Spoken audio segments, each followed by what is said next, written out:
Buonasera Cosa? mister, Claudio Zugliani, Juventus TV. Ciao. La sconfitta dell'andata e il rigore fischiato contro quasi subito ha reso una situazione difficile e molto complicata. Ma ti posso dire che questi giocatori li ho addestrati scendendo ai stippo a raccogliere le patate. Poi verso le 10, insomma. Pani fusto e casu, no? Ciao, io onestamente da questa descrizione sono stupito, è la mia piccola impressione, ma come fa a parlare di grande Juve con una squadra che non giocava da 5 mesi e non ha fatto nulla di straordinario? Mi spiega dov'è questa grande Juve, per favore? Ma se l'acquisti in dente Sanugane, te Tinaro. Mi chiedete i risultati. Abbiamo perso 2-1. È già un risultato. E Mariella, tutto tostorata, grada che s'abbrocca da istiritta, buffandesi sa sungra spoveritta, pagata cada passo su s'arrestata, un brisco, resta pardette di strazzulata, un brisco. Forse questa sera siete d'accordo. A te mi strumpasa.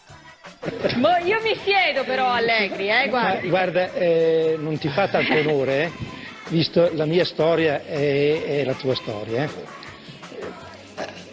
Vabbè, ma già sei permaloso. No! Non è d'un meu, sul mondo ergai, Tinaro verica, a secutera non torna mai, a retta che ancora vai, a volte.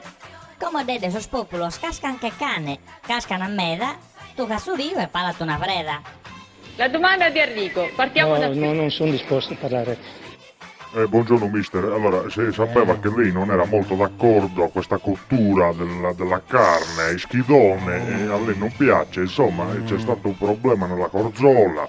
E poi gli schidone, lei non voleva farlo ai schidone. Ma calli schidone, ma te cazzo è narande, scusa, ma te sei narande? Ma calli schidone, batto gli schidone, rapito un crapu, e tu 30 secondi da corzola, ma ti pare giusto, una cosa che ne schidone? Allora c'era lo schidone, no? Ma se fanno le cose regolari, come la regola, e allora si va tutto a posto. Già si può cucinare anche. La regola è regola. Vabbè, ma già è buona. Perché l'ha fatta durare 20 secondi di più? La corzola, Perché gli fa piacere così. la corzola è buona. Per cui io l'ho già detto che a lui non gli sto simpatico. so già. E anche oggi l'ho fatto vedere.